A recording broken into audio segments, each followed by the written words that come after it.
ನಮಸ್ಕಾರ ಎಲ್ಲರಿಗೂ. ಸರ್ವಸಿದ್ಧಿ ಯಂತ್ರ ಅಂತ ಹೇಳಿದ್ರೆ ಸಕಲ ಕಾರ್ಯಗಳನ್ನು ಸಿದ್ಧಿಸಿಕೊಡುವಂತಹ ಒಂದು ಯಂತ್ರ ಆಗಿರುತ್ತೆ.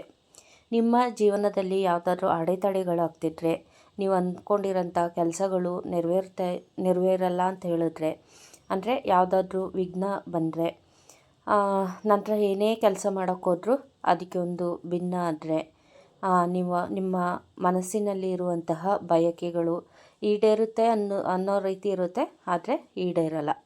ಯಾವುದಾದ್ರೂ ಒಂದು ವಿಘ್ನ ಬಂದು ಅದು ಅರ್ಧಕ್ಕೆ ನಿಲ್ಲೋ ಥರ ಏನಾದ್ರು ಇದ್ದರೆ, ನೀವು ಅಂದ್ಕೊಂಡಿದ್ದು ಕಾರ್ಯ ನೆರವೇರೋದಿಲ್ಲ ಅಂತ ಏನಾದರೂ ನಿಮ್ಗೆ ಅನ್ನಿಸ್ತಾ ಇದ್ದರೆ ಈ ಯಂತ್ರನ ನೀವು ಬರೆದು ಹಾಕೋಬೋದು. ಹಾಗಿದ್ರೆ ಬನ್ನಿ, ಇದ್ರ ಬಗ್ಗೆ ನಾನು ಸಂಪೂರ್ಣವಾಗಿ ವಿವರ ಕೊಡ್ತೀನಿ. ತುಂಬ ಜನಕ್ಕೆ ಇದು ಉಪಯೋಗ ಆಗುತ್ತೆ ಅಂತ ಅಂದ್ಕೊಂಡಿದ್ದೀನಿ. ವಿಡಿಯೋನ ಎಲ್ಲೂ ಸ್ಕಿಪ್ ಮಾಡಬೇಡಿ. ಯಾಕೆಂತ ಹೇಳಿದ್ರೆ ಯಂತ್ರಗಳ ಬಗ್ಗೆ ನಾವೇನಾದ್ರು ಹೇಳ್ತೀವಿ ಅಂತ ಹೇಳಿದ್ರೆ ಅದು ಕ್ರಮಬದ್ಧವಾಗಿ ಮಾಡಬೇಕಾಗುತ್ತೆ. ಇಲ್ಲದಿದ್ದರೆ ನಿಮಗೆ ಯಾವುದೇ ಕಾರಣಕ್ಕೂ ಅದು ಕೆಲಸಕ್ಕೆ ಬರಲ್ಲ, ಕೆಲಸ ಮಾಡಲ್ಲ. ಸುಮ್ಮನೆ ಏನೋ ಬರೆದು ಹಾಕ್ಕೋಬೇಕು, ಆದರೆ ಕೆಲಸ ಆಗಲ್ಲ. ಆಮೇಲೆ ಏನು ಹೇಳ್ತೀರಾ, ಇದರಿಂದ ನನಗೆ ಏನು ಕೆಲಸ ಆಗಿಲ್ಲ ಅಂತಲೇ ಹೇಳ್ತೀರಾ. ಅದ್ರ ಬದಲು ಫುಲ್ ವಿಡಿಯೋ ನೋಡಿ, ಅದ್ರ ಜೊತೆಗೆ ಅದ್ರ ಮಾಹಿತಿಯನ್ನು ಸಂಪೂರ್ಣವಾಗಿ ತಿಳ್ಕೊಳ್ಳಿ. ಅದು ಕ್ರಮ ಹೇಗಿದೆ ಅದೇ ರೀತಿ ಮಾಡ್ಕೊಳ್ಳೋದ್ರಿಂದ ಖಂಡಿತವಾಗ್ಲೂ ನಿಮಗೆ ಒಂದು ಒಳ್ಳೆ ರಿಸಲ್ಟ್ ಅನ್ನೋದು ಬಂದೇ ಬರುತ್ತೆ. ಬನ್ನಿಯಾಗಿದ್ದರೆ ಈ ಸರ್ವಸಿದ್ಧಿ ಯಂತ್ರನ ನಾವು ಯಾವುದಕ್ಕೆಲ್ಲ ಉಪಯೋಗ ಮಾಡ್ಕೋಬೋದು ಅಂತ ಮೊದಲು ತಿಳಿಸ್ತೀನಿ. ನಂತರ ಇದು ಯಾವ ರೀತಿ ತಯಾರು ಮಾಡ್ಕೋಬೇಕು, ಯಾವ ದಿನಗಳಲ್ಲಿ ತಯಾರು ಮಾಡ್ಕೋಬೇಕು ಅಂತ ನಂತರ ತಿಳಿಸ್ಕೊಡ್ತೀನಿ. ಸರ್ವಸಿದ್ಧಿ ಯಂತ್ರ ಅಂತ ಹೇಳಿದ್ರೆ ಸಕಲ ಕಾರ್ಯಗಳಲ್ಲೂ ಯಶಸ್ಸು, ಜಯ ತಂದುಕೊಡುವಂತಹ ಒಂದು ಯಂತ್ರ ಆಗಿರುತ್ತೆ. ನಿಮ್ಮ ಕಾಮನೆಗಳು ಯಾವುದೇ ಇರಲಿ, ನಿಮ್ಮ ಓದಿನ ವಿಷಯದಲ್ಲಾಗಿರ್ಬೋದು, ಒಂದು ಮನೆ ಕಟ್ಟಬೇಕು ಅಂತ ಇದ್ದೀರಾ, ಆ ಮನೆ ಅರ್ಧಕ್ಕೆ ನಿಂತಿರ್ಬೋದು, ಅಥವಾ ಮನೆ ಕಟ್ಟಬೇಕು ಅಂತ ಅಂದ್ಕೊಂಡಿದ್ದೀರಾ ಆದರೆ ಅದು ಸಾಧ್ಯ ಆಗದೇ ಇರ್ಬೋದು. ಅಂಥ ಸಂದರ್ಭದಲ್ಲಿ, ಅಥವಾ ನೀವು ಯಾವುದಾದ್ರು ಸಣ್ಣದಾಗಲಿ ಅಥವಾ ದೊಡ್ಡದಾಗಲಿ ವ್ಯಾಪಾರ ಮಾಡಬೇಕು ಅಂತ ಇರ್ತೀರಾ, ಅದು ಅರ್ಧಕ್ಕೆ ನಿಂತೋಗೋದು, ಈಗ ಪ್ಲ್ಯಾನ್ ಮಾಡಿರ್ತೀರ, ಇನ್ನೊಂದು ವರ್ಷ ಆದರೂ ಅದನ್ನ ಕಾರ್ಯರೂಪಕ್ಕೆ ತಂದಿರಲ್ಲ, ಯಾವುದಾದ್ರೂ ಒಂದು ವಿಘ್ನ ಬಂದು ಅದನ್ನ ಮುರಿತಾ ಇರ್ತದೆ. ಇನ್ನು ಕೆಲಸದ ವಿಚಾರಗಳಲ್ಲೂ ಅಷ್ಟೇ. ಯಾವುದಾದ್ರು ಒಂದು ಆಫೀಸ್ ಕೆಲಸನೋ ಗೌರ್ಮೆಂಟ್ ಜಾಬು ಟ್ರೈ ಮಾಡ್ತಿರ್ತೀರ, ಗೌರ್ಮೆಂಟ್ ಜಾಬ್ ಬೇಕು ಅಂತ ಹೇಳಿದ್ರೆ ನಿಮ್ಮ ಜಾತಕನೋ ಒಂದು ಸರಿ ಪರಿಶೀಲನೆ ಮಾಡ್ಕೋಬೇಕು. ಅಂಥ ಸಂದರ್ಭದಲ್ಲೂ ಇನ್ನೇನು ಕೈ ಸೇರುತ್ತೆ ಕೆಲಸ ಅಂತ ಇರುತ್ತೆ, ಬಟ್ ಅಲ್ಲೇ ಏನಾದರೂ ಒಂದು ವಿಘ್ನ ಆಗುತ್ತೆ. ಇನ್ನು ವ್ಯಾಪಾರಗಳಲ್ಲೂ ಅಷ್ಟೇ, ಏನಾದ್ರು ಒಂದು ಬಿಸ್ನೆಸ್ ಮಾಡಬೇಕು ಅಂತ ಇರುತ್ತೆ, ಅಥವಾ ಯಾವುದಾದ್ರು ಒಂದು ಅಮೌಂಟು ನೀವು ಇನ್ವೆಸ್ಟ್ ಮಾಡಿರ್ತೀರ, ಆ ಅಮೌಂಟಿಗೆ ನಿಮಗೆ ಅಸಲು ಸಮೇತ ಏನು ಲಾಭ ಕೂಡ ಬರೋ ಮಟ್ಟಿಗೆ ಇರುತ್ತೆ, ಆದರೆ ಅದು ಅಲ್ಲಲ್ಲೇ ಸ್ಟಕ್ ಆಗುತ್ತೆ. ನಂತರ ಯಾವುದಾದ್ರೂ ಸಾಲ ತೊಗೋಬೇಕು ಅಂತ ಇರ್ತೀರ, ಸಾಲ ಮಾಡೋದು ತಪ್ಪು, ಆದರೆ ಅನಿವಾರ್ಯ ಕಾರಣದಿಂದ ಸಾಲ ಮಾಡೋದು ತಪ್ಪಿಲ್ಲ. ಯಾಕೆ ಅಂತ ಹೇಳಿದ್ರೆ ಅದು ನಮ್ಮ ಜೀವನಕ್ಕೆ ಅವಶ್ಯಕವಾಗಿರುತ್ತೆ. ಆದ್ದರಿಂದ ಮತ್ತು ಸಾಲ ಮಾಡೋದು ದೊಡ್ಡದಲ್ಲ, ಅದನ್ನ ಅಷ್ಟರ ಮಟ್ಟಿಗೆ ನಂಬಿಕೆ ಉಳಿಸ್ಕೊಂಡು ತೀರಿಸ್ಬೇಕು. ಅಂಥ ಸಂದರ್ಭದಲ್ಲೂ ಅಷ್ಟೇ, ಇವತ್ತು ಬಾ ನಾಳೆ ಬಾ ಕೊಡ್ತೀನಿ ಅಂತ ಹೇಳಿರ್ತಾರೆ, ಅದೇನಾಗಿರುತ್ತೆ, ಇಲ್ಲ ಇವತ್ತಿಲ್ಲ ನಾಳೆ ಇಲ್ಲ ಅಂತ ಹೇಳ್ಕೊಂಡು ಸ್ವಲ್ಪ ಟೈಮ್ ಇದು ಮಾಡ್ತಾರೆ, ಅಂದರೆ ಮುಂದಕ್ಕೆ ಹೋಗ್ತಾ ಇರುತ್ತೆ, ಅದು ಕೈಗೆ ಸಿಗೋಲ್ಲ. ನಿಮಗೆ ಆ ದುಡ್ಡು ಬಂದರೆ ನೀವೇನಾದ್ರು ಒಂದು ಮಾಡ್ಕೊಳಕ್ಕೆ ಸರಿ ಹೋಗಿರುತ್ತೆ. ಅಂಥ ಒಂದು ಕಾರ್ಯಕ್ಕೂ ಈ ಯಂತ್ರ ಬರುತ್ತೆ. ಹಾಗೆ ನೀವೇ ಯಾರಿಗಾದ್ರೂ ಸಾಲ ಕೊಟ್ಟಿರ್ತೀರ, ಆದರೆ ಕೊಡೋರು ತುಂಬ ಆಟ ಆಡಿಸ್ತಾ ಇರ್ತಾರೆ. ಅಂಥ ಸಂದರ್ಭದಲ್ಲೂ ಈ ಯಂತ್ರಕ್ಕೆ ನೀವು ಪೂಜೆ ಮಾಡೋದ್ರಿಂದ ನಿಮ್ಮ ಮನೋಬಯಕೆ ಈಡೇರುತ್ತೆ ಅಂತ ಹೇಳಿದ್ರೆ ನೀವು ಕೊಟ್ಟಂಥ ಸಾಲ ಮರುಪಾವತಿ ಆಗೋಂಥ ಚಾನ್ಸಸ್ ಇರುತ್ತೆ. ನಂತರ ಯಾವುದೇ ಬಿಸ್ನೆಸ್ ಆದರೂ ಈ ಯಂತ್ರನ ನೀವು ಉಪಯೋಗ ಮಾಡ್ಬೋದು ಅಂತ ಹೇಳಿದ್ದೀನಿ. ಸಕಲ ಕಾರ್ಯಗಳಿಗೂ ಈ ಯಂತ್ರ ಬರುತ್ತೆ. ಅಂದರೆ ಸರ್ವಸಿದ್ಧಿ ಅಂತ ಹೇಳಿದ್ರೇ ಅದೇ ಅಲ್ವಾ, ಪ್ರತಿಯೊಂದು ಕೆಲಸ ಬರುತ್ತೆ. ಯಶಸ್ಸು, ಜೀವನದಲ್ಲಿ ಉತ್ತುಂಗ ಸ್ಥಾನಕ್ಕೆ ಇರೋದಾಗಲಿ, ಮತ್ತು ಪ್ರಯತ್ನ ಮಾಡಬೇಕು. ಯಂತ್ರ ಹಾಕೊಂಡಿದ್ದ ತಕ್ಷಣ ನಿಮಗೆ ಎಲ್ಲ ಕಾರ್ಯಗಳು ಆಗಿಬಿಡ್ತು ಅಂತಲ್ಲ, ನಿಮ್ಮ ಪ್ರಯತ್ನ 100%ಗೆ 200% ಇರಲೇಬೇಕು.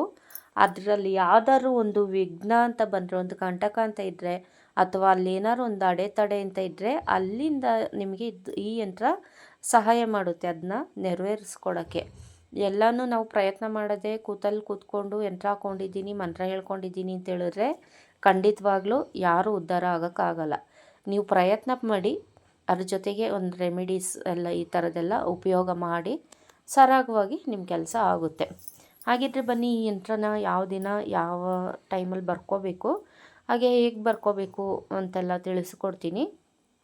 ಈ ಯಂತ್ರನ ನೀವು ಬರಿಬೇಕಾದ್ರೆ ನೀವೆಲ್ಲಿ ಬರಿತೀರಾ ಅಂಥ ಜಾಗದಲ್ಲಿ ಸಗಣಿಯಿಂದ ತಾರಿಸ್ಬೇಕಾಗುತ್ತೆ ನೆಲನ. ಯಾಕೆಂದರೆ ಶುದ್ಧಿ ಮಾಡಬೇಕು. ಈಗ ಸಿಟಿ ಕಡೆ ಎಲ್ಲ ಆದರೆ ಇದು ಕಷ್ಟ ಆಗುತ್ತೆ, ಯಾಕೆಂದರೆ ಸಗಣಿ ತರೋದಿಲ್ಲ. ಆಮೇಲೆ ಎಲ್ಲ ಗ್ರಾನೈಟು ಟೈಲ್ಸ್ ಈ ಥರದ್ದೇ ನೆಲಗಳಿರುತ್ತೆ, ಅಲ್ಲಿ ಸಗಣಿ ಎಲ್ಲ ಹಾಕೋಕ್ಕಾಗಲ್ಲ. ಅಂಥ ಸಂದರ್ಭದಲ್ಲಿ ನೀವು ಗಂಜಳ, ಪಚ್ಚ ಕರ್ಪೂರ ಅಥವಾ ಅರಿಶಿಣ ಇದೆಲ್ಲ ಹಾಕ್ಕೊಂಡು ಆ ನೆಲನ ಅಲ್ಲಿ ಒರೆಸ್ಕೊಂಡು ಶುದ್ಧಿ ಮಾಡ್ಕೋಬೇಕು. ಹಳ್ಳಿಗಳ ಕಡೆ ಆದರೆ ಸಗಣಿ ತಾರಿಸೋ ವ್ಯವಸ್ಥೆ ಇರುತ್ತೆ. ಈಗ ಅಲ್ಲೂ ಕೂಡ ಟೈಲ್ಸು, ಮಾರ್ಬಲ್ಸ್ ಅದು ಇದೆಲ್ಲ ಹಾಕ್ಕೊಂಡಿದ್ದಾರೆ ಮನೆಗಳಲ್ಲಿ. ಆದ್ದರಿಂದ ನೀವು ಗಂಜಳ, ಅರಿಶಿಣದಿಂದ ಅದನ್ನ ಶುದ್ಧೀಕರಣ ಮಾಡ್ಕೊಳ್ಳಿ. ನಂತರ ನೀವು ಇದನ್ನ ಗುರುವಾರ, ಹುಣ್ಣಿಮೆ, ಅಮಾವಾಸ್ಯೆ ಮತ್ತು ಒಂದು ಶುಭ ದಿನ, ಶುಭ ಗಳಿಗೆಗಳಲ್ಲಿ ವೃದ್ಧಿಯೋಗ, ಸಿದ್ಧಿಯೋಗ, ಸಿದ್ಧಯೋಗ ಈ ಥರದ್ದೆಲ್ಲ ಬರುತ್ತೆ. ಸರ್ವಸಿದ್ಧಿಯೋಗ, ಅಮೃತಯೋಗ ಅಂತೆಲ್ಲ ಬರುತ್ತೆ. ಅಂಥ ಸಂದರ್ಭದಲ್ಲಿ ಈ ಯಂತ್ರನ ನೀವು ಬರ್ಕೋಬೇಕು. ಯಾರು ಕ್ಯಾಲೆಂಡ್ರಲ್ಲೆಲ್ಲ ಕೊಟ್ಟಿರ್ತಾರೆ ಅದನ್ನ ನೋಡಿಕೊಂಡು ಬರ್ಕೊಳ್ಳಿ. ಬರೆದಾದ್ಮೇಲೆ ಇದನ್ನ ತಾಮ್ರದ ತಗಡಿನಿಂದ ಬರಿಬೇಕು. ಈಗಾಗಲೇ ನಾನು ಏನೇ ತಂದರೂ ಅದನ್ನ ಶುದ್ಧೀಕರಣ ಮಾಡಬೇಕು ಅಂತ ಹೇಳಿದ್ದೀನಿ. ತಾಮ್ರದ ತಗಡನ್ನು ಕೂಡ ನೀವು ಶುದ್ಧೀಕರಣ ಮಾಡಿಕೊಂಡು ಈ ಯಂತ್ರನ ಬರ್ಕೋಬೇಕು. ಇದರ ತುಂಬ ಏನು ಕಷ್ಟ ಇಲ್ಲ. ಯಂತ್ರದಲ್ಲಿ ಏನಿದೆ ಅದೇ ರೀತಿ ಬರ್ಕೊಳ್ಳಿ. ಬರ್ಕೊಂಡು ನೀವು ನಂತರ ಅದಕ್ಕೆ ಪ್ರಾಣ ಪ್ರತಿಷ್ಠೆ ಮಾಡಿ ನೈವೇದ್ಯ ಎಲ್ಲ ಮಾಡಿ ಒಂದು ಪರಿಮಳ ಬರೋಂತಹ ಹೂವಿಟ್ಟು ಅದು ಪೂಜೆ ಮಾಡಬೇಕು.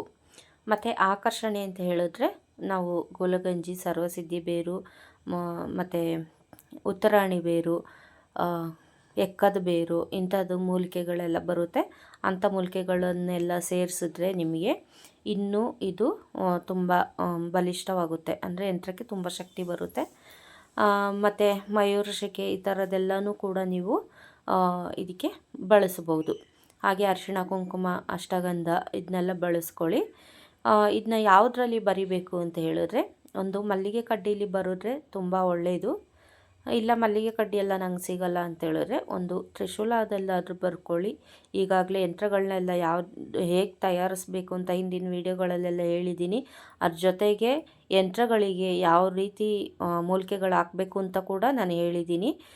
ಯಾರೆಲ್ಲ ಹೊಸದಾಗಿ ನೋಡ್ತಿದ್ದೀರ ಈ ವಿಡಿಯೋನ ನನ್ನ ಚಾನಲ್ನ ಚೆಕ್ ಮಾಡಿ, ನಿಮಗೆ ಅಲ್ಲಿ ಸಂಪೂರ್ಣ ವಿವರವಾಗಿ ಸಿಗುತ್ತೆ.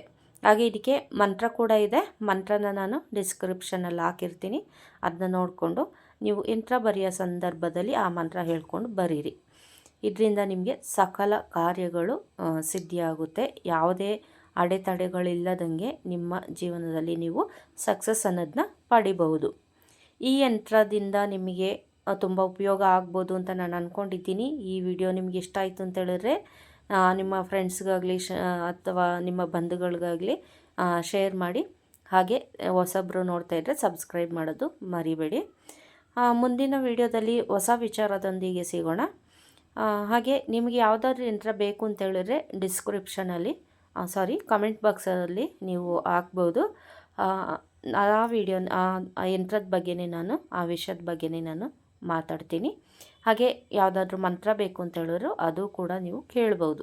ಇದಾಗಿತ್ತು ಇವತ್ತಿನ ವಿಷಯ. ಈ ವಿಡಿಯೋ ನೋಡಿದ್ದಕ್ಕಾಗಿ ಧನ್ಯವಾದಗಳು. ಮುಂದಿನ ವಿಡಿಯೋದಲ್ಲಿ ಹೊಸ ವಿಷಯದೊಂದಿಗೆ ಸಿಗೋಣ. ಅಲ್ಲಿವರೆಗೂ ಸರ್ವೇ ಜನ ಸುಖಿನೋ ಭವಂತು, ಸನ್ಮಂಗಳಾನಿ ಭವಂತು. ಧನ್ಯವಾದಗಳು.